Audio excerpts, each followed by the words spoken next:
demonstrate how to strip a finish off of a piece of furniture.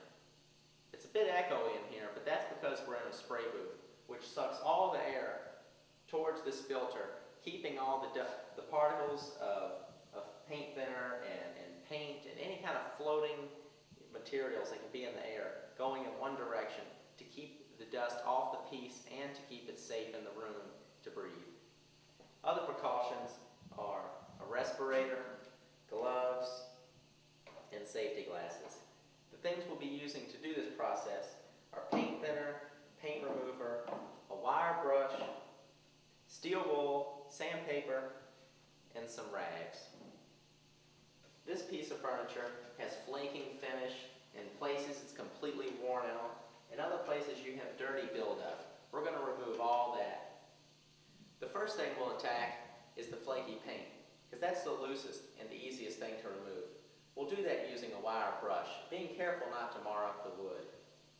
When you're using a wire brush of any sort on anything flaky, it's best to wear safety glasses and a respirator.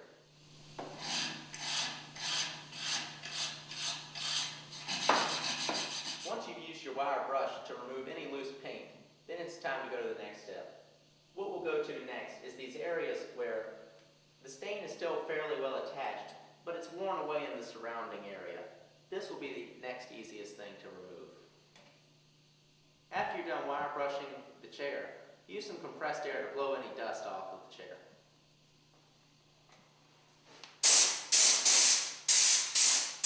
The next step is to remove any actual buildup that was not able to be removed with the wire brush. We're going to be using two things. We're going to start using paint thinner, and then if we need something stronger, we'll use some of this paint remover. I just tried using paint thinner with the rag. That didn't seem to be enough, so I stepped it up to the steel wool.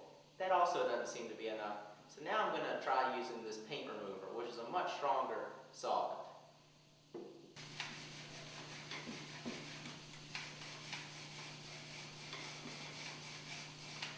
If there seem to be areas that the paint remover and the paint thinner both will not remove due to deeper staining, then you might need to get a little more aggressive and use something like a cabinet scraper to scrape back areas and then reveal a little more fresh wood.